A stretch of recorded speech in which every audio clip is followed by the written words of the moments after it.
Mwaramutse tariki 10 z'ukwezi kwa karindwi umwaka wa 2026 tuvuge tuti bagaritse ingogo. Irani yakomeje inshuro nyinshi kubwira leta z'ubumwe za Amerika bati olingate mu byange cyangwa se mu vyemere niba mukomeje gukora ibikorwa bizana agasumborotso n'agasuzuguro kuri twebwe, wait until we destroy them. Mutegeze kugeza tuzabarimburira bari abagabo b'Abanyamerika, bari abakorera shitani nkuru ndetse n'abahungu babo Israel, tuzabarimbura nta kabuza. Ayo n'amagambo akomeje kumvikanwa muri ubwo buryo avuzwe n'abayobozi batandukanye bo muri IRASHE bavuga ko atazijya bihanganira agasuzuguro ka leta z'ubumwe za Amerika nimba hari ibyo bumvikanye Amerika itegetswe ntago isabwa gushyira mu bikorwa ivyo yiyemeje bitaye ivyo ngivyo. The finger is on the trigger. Urutoki rikumbarutso bazarwana mpaka urugamba rurushojwe kandi aribo batsinze. Iran nyuma yuko iyo leta z'ubumwe za Amerika bagiye mu biganiro muri Suisse cyangwa se mu Suisse ngo baganire uburyo bwo guhagarika amatati, Amerika ikikiriza itiye tugende. Amerika igize gutya yohereza drone yabo ya 9 Reapers ngo bajye gutera muri Irani, ariko icyo iyi drone ikorewe ndaje nyikubwire. Iri ni isomo rikomeye rihawe leta z'ubumwe za Amerika. Iba yari byo gusa batanze wenda bavuga uti okay, Amerika izongera ibyura umutwe ize none izana imbaraga yenda n'ubundi izabikora, ariko Irani ibyutse isuka ibisasu bya misile byinshi ku bigo bya leta z'ubumwe za Amerika US bases. Ibihugu zo mu kigo byose bihanganye na za misile kuri ubu mu kirere bimeze nk'imvura y'amahindu. Iran yavuze neza ko leta z'ubumwe za Amerika arizo nyirabayazana sebayazana w'amakuru akomeje kuri mu karere, nihagarire hagamwe bote umuriro bacanye. Ntabwo Irani ishobora kwemera gutuza itari yatanga igihano gikwiriye cyane ku banzi w'amahoro. Niyo mpamvu misile nyinshi zikwerekeza mu bihugu bitandukanye, Bahrain, Kuwait, Jordani, afite ibigo bya leta z'ubumwe za Amerika bamerewe nabi. Ndabigarukaho, sibyo byonyine ndagarukaho. Ibihugu byo mu kigo byose birafatanije kuko Irani yemeje gukomeza kubirasaho kugeza ku rwego ingabo za leta z'ubumwe za Amerika zose kuva kuri ubwo baza bavuye mu kigo cy'abaperse bagasubira iwabo. Ariko hari ikintu abaperise bavuga, reka njye tubanze tugitekerezo. Baravuga ngo aba bagabo cyangwa se leta z'ubumwe za Amerika zituye mu burengerazuba bw'isi, baza kugenza ibyo mu burasirazuba bw'isi nkande, baza kuduha amahame y'ibyo tugomba kugenderaho nkande, baza kuduha imyizerere tugomba kwemera nkande, baza kutubwira ko umutungo wacu tugomba kuwucuruza nkande, baza kutubuza kugira imbaraga za gisirikari nkande, ko tutajya gutesha umutwe wabo ku kibazi wacu. Amerika iti tuza kurinda Isirayeli, none Isirayeli yande ni Amerika. Ukiba Isirayeli ya kera ntibyari kuba Palestine, niyo mpamvu bayipyinagaza kugira ngo Isirayeli kunde ngiganze ibeho. Nyamara Irani iti nimba mwaratuzaniye umuterabwoba witwa umuzayoniste tuzamurimbura tuzamuribata. Amerika iti muravuze ngo muzamurimbura, ntabwo tujya twemera ko mugira intwaro za kirimbuzi mutazaturimburira umuhungu, mutazaturimburira abazayoniste. Icyo cyaba ari ikosa riremereye. Sibwo baje ibisasu muri Istifani pardon na Tanzi batituri ibigo bya kirimbuzi bya Iran. Turabigarukaho, sibyo gusa taza kuvuga ariko Putin na Xi mu buryo bweruye binjiye mu ntambara ya Iran. Nga Amerika na Israel bakoze ikosa rikomeye, bakinnye n'umuriro ugomba kubatwika bo ubwabo. Ibihugu bye byarihanganye, bavugaga amagambo gusa araho ngaho ariko batagaragaza ubwinjire bwuzuye muri aya matati muri iyi ntambara. Ariko ubu ngubu bakuyagaho ukuntu binjiye muri iyi ntambara za nyazo, bati olingate muzange cyangwa se muzemere niba mukomeje gutesha umutwe Iran, kuki twakomeza kurebera umugabo nundisha? Ntabwo twakomeza kurebera inshuti yacu mukomeza kwibasira. Iryo ni ikosa tudashobora kwihanganira. Nkuko namwe bateye Kane muhagurukira icyarimwe, namwe nimukora kuri Iran tuhagurukira icyarimwe. Rero twamenye ibyo ari byo.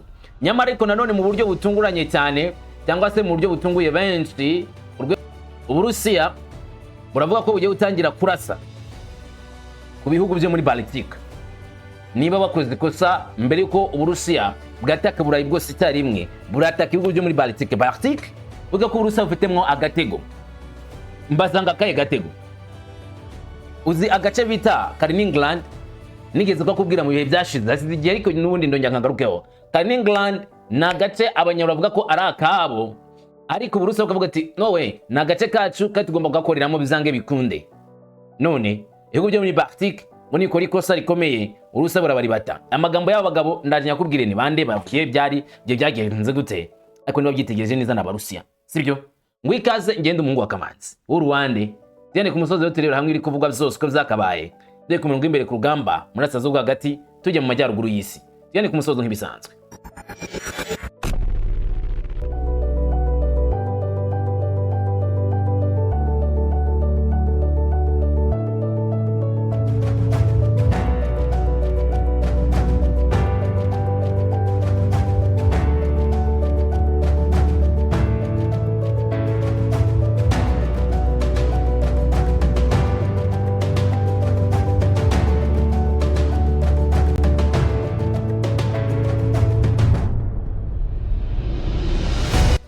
Niduhera ngaha biraza guhita bisobanuka neza ikomeje kuri Asazuba hagati.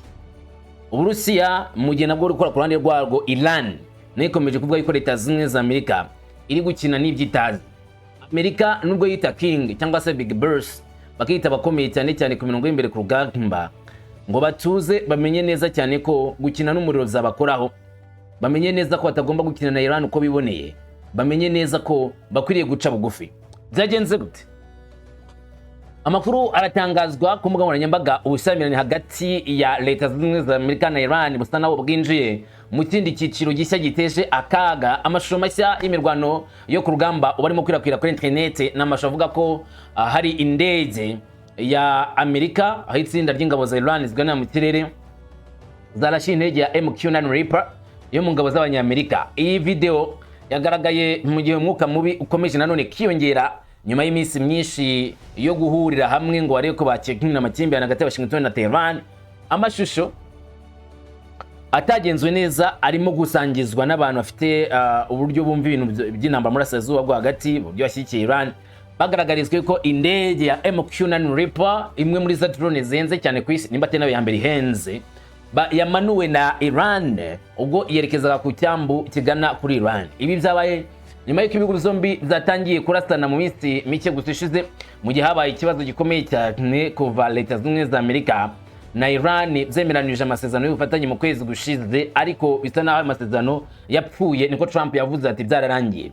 Iterambere rya gisirikare ryagiye riherekezwa n'amagambo akomeye ya diplomasi nk'uko Minisitiri w'Ububanyi n'Amahanga wa Iran abivuga, yitwa Arashi, yaburiye ko hazabaho ubundi bushyamirane cyatugizwe nabi bwa Leta Zunze za Amerika bwavuga kuri telefone aganira n'umuyobozi w'ingabo wa Pakistan hazabaho igisubizo gikomeye cyane cya Iran.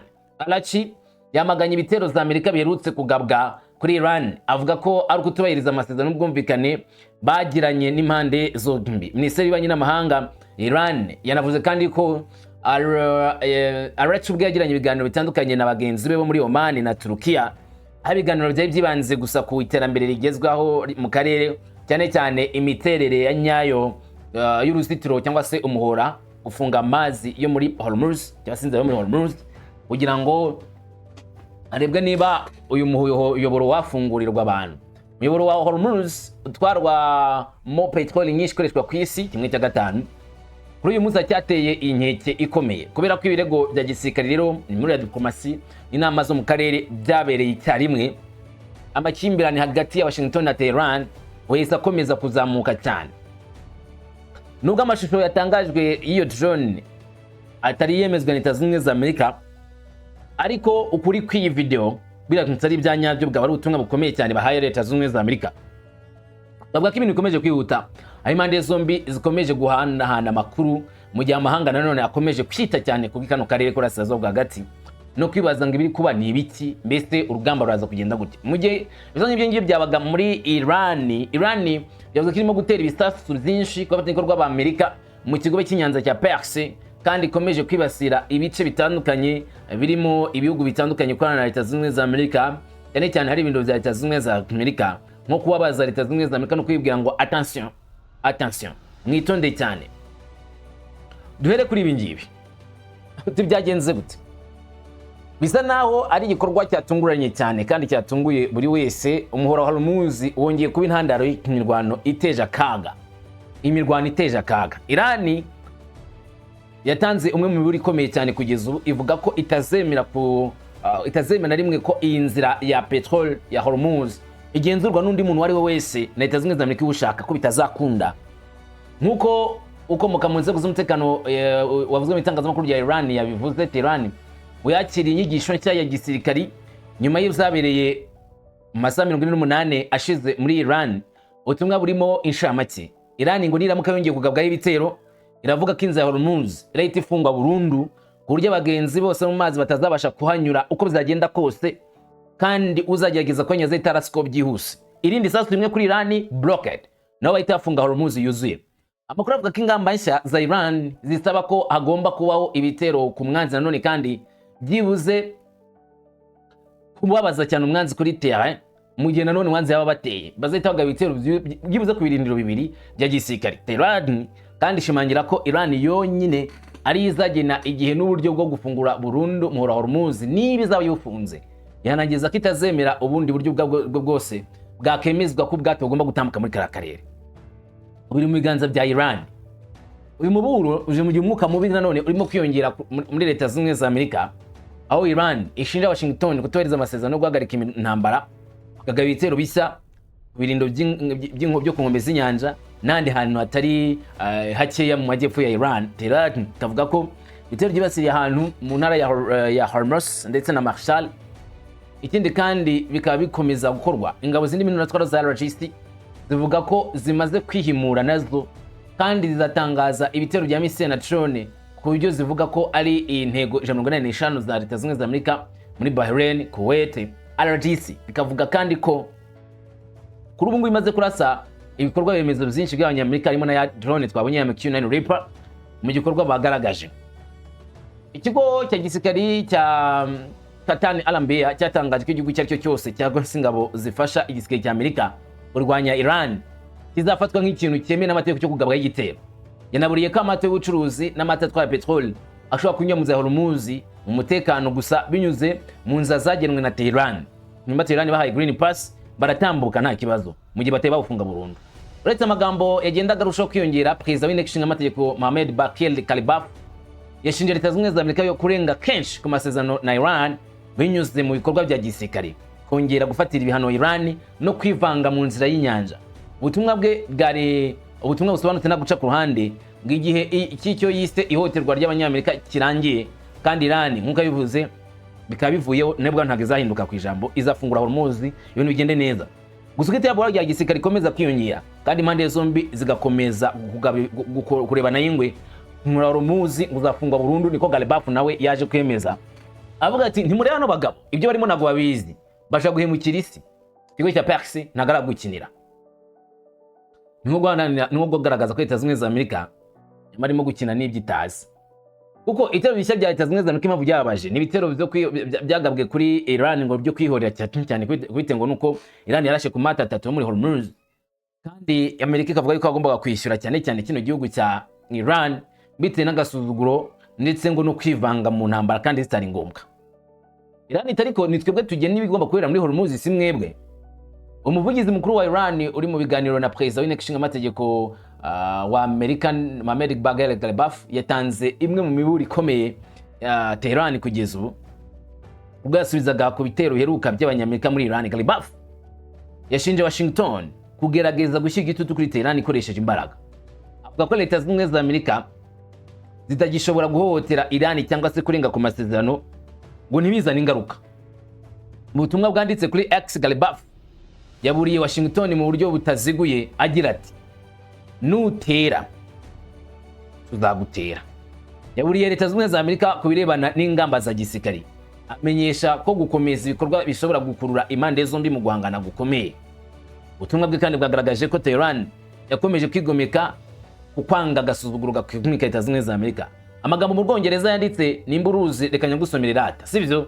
America still hasn't learned that burying and breaking promises are no longer curse-free.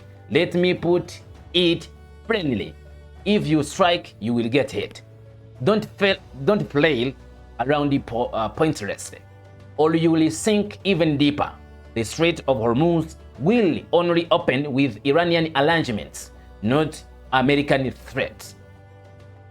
Ayona magambo ya Kalibaf avuze aya magambo ati leta tubabwire rero Leta Zunze za Amerika ntago mwigeze mwiga isomo rikwiriye cyane ryo kurenga ku masezerano ngo murebe ko iyo muyarenze bitagomba kurangira gutyo gusa mutishyuwe.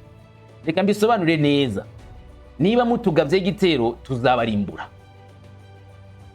mugakine n'uyu murongo utukura, mutazashyirwa mu ndiba y'inyanja. Muhora Hormuz uzafungurwa gusa n'amategeko cyangwa se n'ingamba za Iran, ntago ari iterabwoba rya Leta Zunze Ubumwe za Amerika. Aya magambo ari ngewe uyavuze, cyangwa se umuturage wo muri Iran uyavuze, yaba ari nothing, nta kintu yaba ari cyo.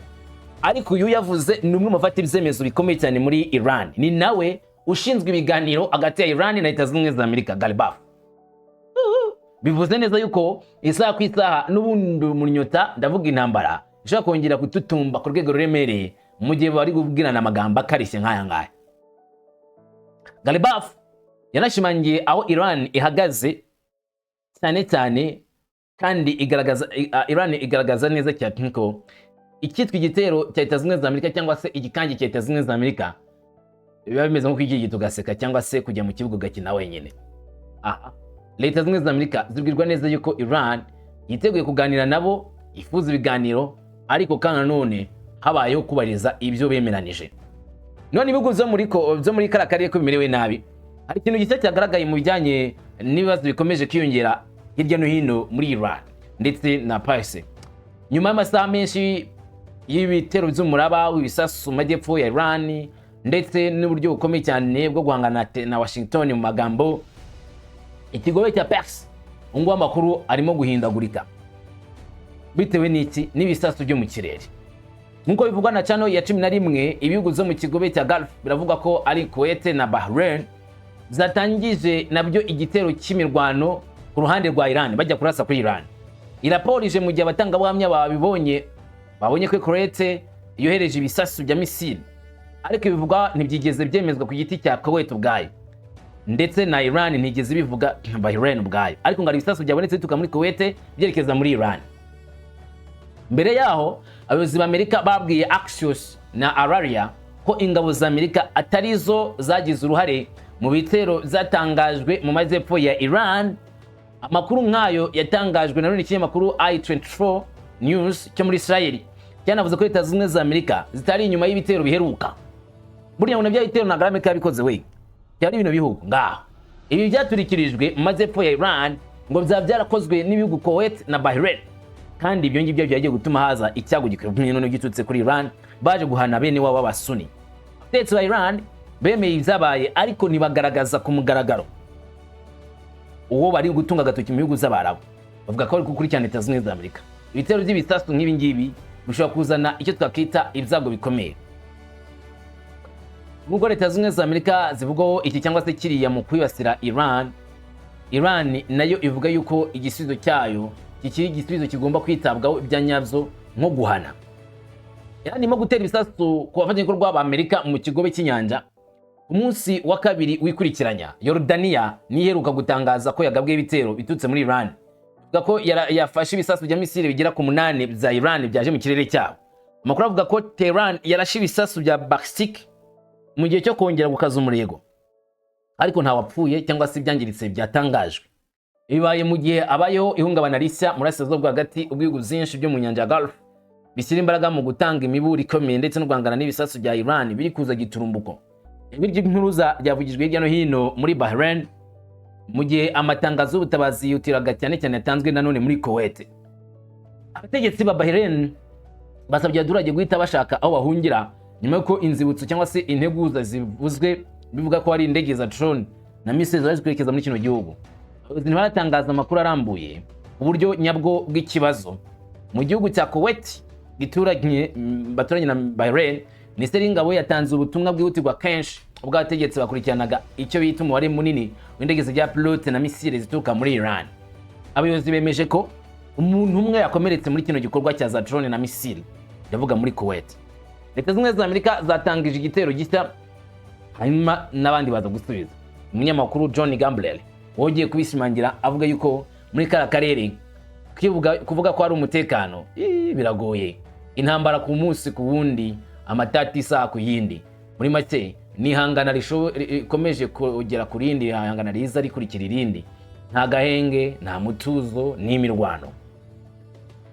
Ukurikije uko ibintu bimeze kuri ngubu muri Middle East cyangwa se muri Asia bwo hagati, hari ibintu bitatu ugomba kumenya. Icya mbere, intambara ntabwo yarangiye, nje nawe tubyemeranyeho. Icya kabiri, kwemeza uwayitsinda nanone biragoye. Turavuga uti Amerika ni inyembaraga, ntabwo mbihakanye, ariko sikari inyembaraga. Amasa 48 bari bihaye, iminsi 20 bari bihaye, ibaye ingahe Irani igihagaze bwuma? Yego Irani barayihombeje, bayiciye abayobozi, bayisenyeye ibigo, ariko umuntu kwica umuyobozi akagusenyera uruganda ntabwo ushobora nga kurimbure burundu. Ushoboye neza ra biza. Hanyuma Israel ko nayo yanga nivugirwa mu biganiro nko kureka kurasa muri Liban, kitega amahoro ya nyayo. Dutegereza iminsi iri imbere zabitubwira. Yego ariko abarusiya n'abashinwa babyinjiyemo kandi baje bafite umujinya w'umuranduranzuzi, but it's a big mistake. Nikosa rikomeye cyane, nikosa ritakushobora kwihanganirwa Irani muri kuyikorera. Kubw'ivyo we are ready to protect Iran. Twiteguye kurinda Iran.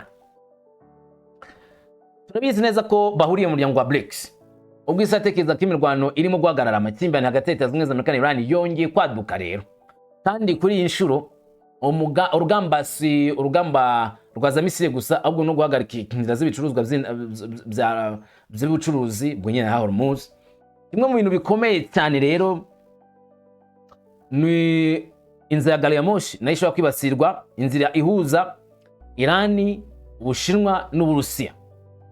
Ndetse yibasiriwe na drone ntoya yagiye ituritsa akantu gato kuri iyo nzira ya gari ya moshi. Amakuru yemeza yuko byakozwe ku bushake, bikozwe n'abanyamerika bafatanije n'abanya-Israeli. Ubundi hari ihuriro rya gari ya moshi ry'Abarusiya, Abashinwa n'abanya-Iran, wayita nka joint ya railway. Aho ngaho mubona hagiye araswa na drone nkuko mubona harangirika. Mama none rero akaga kagiye kuza. Akaga masaha ya kare y'uyu munsi Leta Zunze za Amerika bivugwa ko yagabye igitero ku kiraro cya gari ya moshi cya Kane, ni mu ntara ya Golestan muri Irani, bakoresha ibisasu bya misile. Ibingi ntabwo ari ibintu byoroshye.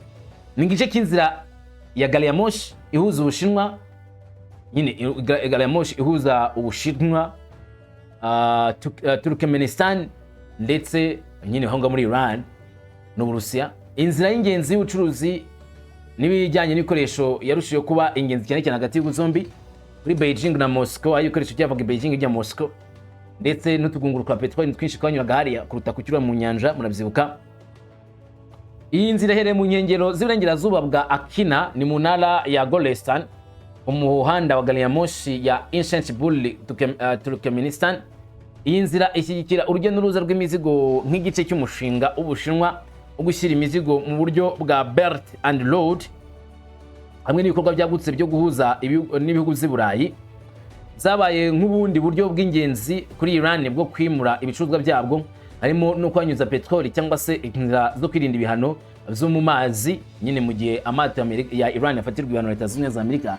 Inzira ya gari ya moshi yabaye inzira y'ingenzi yo kunyuraho ibicuruzwa bya Iran bijya mu Bushinwa, bikava mu Bushinwa bijya mu bihugu bitandukanye. Kwirasaho rero nko gufunga umuhogo. Muri make icyo Amerika yatekereje avuze ngo niba mufunze Hormuz tutabona petroli, mwe mukamukomeje gutura petroli mwinyujije mu Bushinwa, natwe tugiye gufunga inzira yanyu ya gari ya moshi, maze turere namwe muzacuriza petroli yanyu mwinyujije. Ibi ariko tugaye mu cya Irani yonyine, ahubwo Uburusiya n'Abashinwa. Urumva Abashinwa batuze avuze ngo hoya Abarusiya. Iyi koridoro yagize akamaro kanini mu bya gisirikare, kuko Uburusiya bwayikoresheje mu gutwara ibicuruzwa kuva ku kwezi ko gushyingo gushize, mu gihe imodoka za gari ya moshi zo mu Bushinwa bivuga ko zari ziyongereye inyuma habaye uburyo bukomeye cyane bwo kwibasira amato.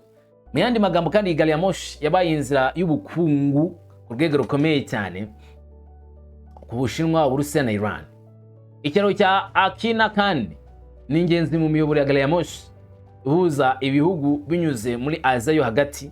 Kwangirika kwayo guherutse kugaragaza akamaro kajyanye n'ubuhanga mu guhangana n'ibikorwa biremereye ndetse n'umujinya bitera ba nyir'ubwite.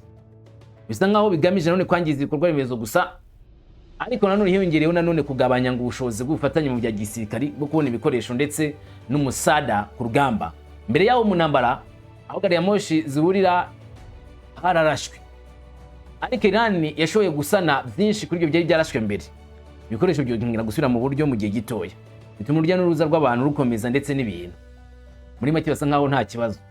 Gusa ubutumwa burasobanutse neza, iyi ntambara ntabwo ikiri ku birindiro za gisirikare gusa cyangwa se ahantu hagenewe misile, ahubwo igeze no ku bikorwa remezo by'ubucuruzi, ibikoresho, ubufatanye bw'ingamba, ndetse yatangiye kuba intambara yagutse y'akarere, icyo twita cooperation war, intambara y'ubufatanye no kurwana abafatanije. Nanone nimba ari iki rero Uburusiya, Ubushinwa barimo kubabazwa bene aka kageni guhinduka, noneho binjiye muri intambara ya Irani. Bati Irani urabizi uzi nk'ikindi, bati imbaraga udukubitire aduyi, bati imbaraga udukubitire umunyamerika, ibindi tuzabyimenyera. Turabona umunyamerika akomeje kuzamura umutwe, reka tumanure yongere yasubire munsi y'intebe twikorere utuntu twacu. Bijya gutangira ni gutyo byagenze, nundi ushobora gukomeza kuba bibi cyane ku rwego nk'urwo ngurwo, bikaba icyago gikomeye kandi bigatera igihombo kidasanzwe mu buryo bwuzuye, haba kuri Amerika, haba ku bafatanyabikorwa bayo, ndetse haba no kuri Iran ubwayo n'abafatanyabikorwa bayo. Kuri ubu ngubu ntawavuga ngo intambara azayungukiramo kurusha abandi, ariko nanone ntawavuga yuko iyi ntambara itaba ari kwiyungukiramo, barahari rwose. Noneho rero reka njye nawe dukomeze dutegereze ibyayo. Tujye mu Burusiya gatoya. Uburusiya buti dushobora guhondahonda ibihugu byo muri Baltic byigize akara kajya nabyo. Ibihugu byo muri Baltic ntizumva, gishingikirije kuri Leta Zunze Ubumwe za Amerika na OTAN, ariko ibi ngibi ni abomination, ni kizira, ntibikunda. Barimo kugerageza ibyo tudashobora kwemera twebwe Abarusiya. Ni umudiplomate witwa Grigori Lukiantsev yavuze amagambo akomeye cyane ku bijyanye n'imiburo baha ibihugu by'i Burayi n'umuburo baha ibihugu byo muri Baltic, na cyane cyane muri kino gihe gikomeye cyo kutumvikana hagati ya Leta Zunze Ubumwe za Amerika ndetse n'igihugu cy'Uburusiya. Hanyuma kandi atera Amerika gusa n'ibihugu bindi byo muri OTAN bitumvikana n'igihugu cy'Uburusiya, bagomba kugenda gake cyane mu kwihanangiriza igihugu cy'Uburusiya. Reka njye natwe twumve amagambo make y'uyu mugabo Grigori ati, uyu mugabo yarimo gutangariza bamwe mu bagize ihuriro ry'ubufatanye mu by'ingamba rya Russia ndetse n'ibindi bihugu. Yavuze amagambo akomeye cyane agaragaza neza ko diplomasi ya Russia igihagaze bwuma kandi yiteguye guhangana n'ibibazo byose baterwa n'umwanzi adversary wabo ari we Leta Zunze Ubumwe za Amerika ndetse n'abanya-OTAN, kandi ko biteguye kuzana igisubizo cyane cyane kuri ayo matati cyangwa se ibyo bibazo zose bashorwaho na adversary. Ati mu myaka yashize twavuze ko turiho twakiriye raporo nyinshi. Ubusuwisi zasubije raporo aho zasabye inama yabiri Moscow cyangwa se ndamisa y'ububanyi n'amahanga y'Uburusiya cyane cyane mu ishami ryacu, kandi ndakeka ko basabye inama yihariye na Shinvikosk, kandi iyo bazaga iwacu twari twiteze ko tuzumva ubwoko bwose bwo guhakana buvugwa ko batari ukuri ndetse no kugoreka. Ibyo rero reka tubabwire yuko ubwabo bakomeje kubeshya n'ubwo ategeye bagaragaza imibare irahari. Kandi twatunguye cyane cyane ubwo ambasade y'Ubusuwisi Moscow yatubwiraga ko ushobora kwemera ko ibyanditswe muri raporo nibura ugereranije n'ibyavuzwe n'Ubusuwisi ngari ukuri rwose, ariko ni ibinyoma. Ibi ni ibibazo biri mu Busuwisi turabizi, twatewe isoni cyane nabyo, ariko twizeye ko mu gihe kizaza bazajya politike yorohereza Ubusuwisi. Ntukange cyane ku birebana n'isuzuma ryawe ry'ibiri kuba mu Busuwisi. Icyo twababwiye ni uko twakwishimira cyane kubikora igihe cyose Ubusuwisi butazi ibyo bibazo gusa, ahubwo bunabikemura. Kandi ku ruhande rw'intumwa z'Uburusiya na Belarusi, umurongo w'iziga by'uyu munsi, impungenge ikomeye cyane iterwa n'ubufatanyacyaha bw'abategetsi bo muri ibyo bihugu bitekereza ku buryo bw'ubuhezanguni, ivanguramoko no kubyutsa ubunazi. Dushobora kubona ikibi bishobora gutera turebye urugero rwa Ukraine, igitegerezo gikomeje kwiganwa n'ubutegetsi bwa Mayer Sandu muri Moldova. Ibihugu by'uburengerazuba n'inshuti zabyo birimo kugoreka amateka y'intambara ya kabiri y'isi yose, bigasubiza mu buzima busanzwe abanyabyaha b'intambara bigana icyubahiro kimwe n'icy'imitwe y'abanazi. Barimo gushimagiza abafatanyabikorwa b'abanazi nk'abarwaniye ubwigenge, ngo ni ubwigenge barwaniraga. Intwaro zabo zirimo kwandika amateka kandi bushya. kurwana n'umurage w'umuco, gusenya inzibutso no gutoteza imiryango y'amadini harimo n'ubukristo bw'uborthodoxi bwemewe n'amategeko. Ukraine, ibihugu bya Baltique ndetse vuba ngaha Moldavia barimo gutera imbere muri iki gikorwa giteje akaga. Raporo yibanda cyane cyane ku bihohoterwa ry'uburenganzira bw'abaturage b'Abarusiya n'Abanyabelarus ndetse n'abaturage bavuga Ikirusiya. Nyuma y'uko umuryango w'Uburusiya utangirije igikorwa cyariye cya gisirikari cyo kwangiza no gukuraho intwaro muri Ukraine ndetse no kurengera abaturage b'abasivile bo muri Donbass, ibihugu z'iburengerazuba zatangiye guteza imbere ubundi bwoko bw'urwango rw'abanyamahanga hari rw'ivangura rishingiye kuri Russophobia. Mu rwego rwo gushyigikira kandi ibihugu z'iburengerazuba bwagaragaje ko bashyigikiye ubutegetsi bushya bw'abanazi muri Kiev.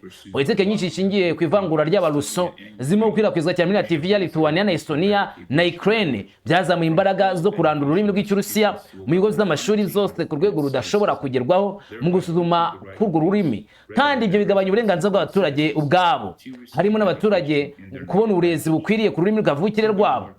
Nongeye kandi ubutegetsi bwa Baltique burimo kwitegura ku mugaragaro kwirukana abaturage bavuga Ikirusiya hari n'abageze mu zabukuru.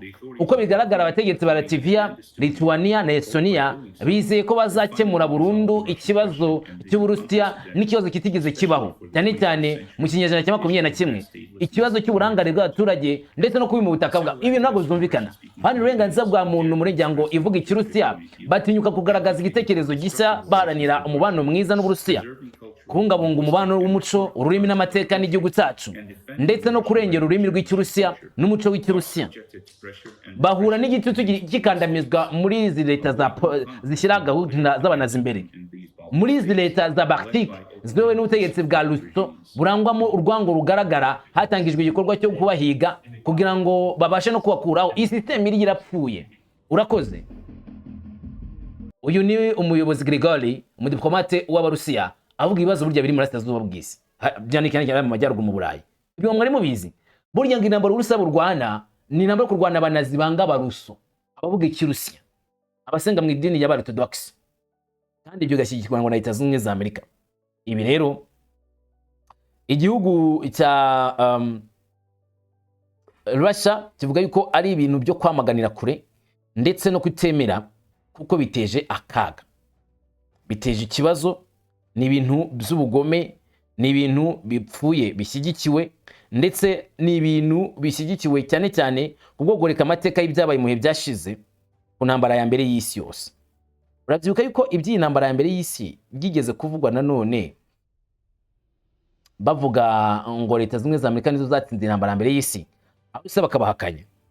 Kuva icyo gihe rero urwango rwaratangiye hagati y'Uburusiya ndetse na Leta Zunze za Amerika, kugeza ku rwego Amerika yo ibona ko Uburusiya ari igihugu kigomba gutsindwa burundu, ari igihugu kigomba kurwanywa burundu, kikarimburwa mu buryo bwuzuye kuko giteje ngo akaga isi yose muri rusange.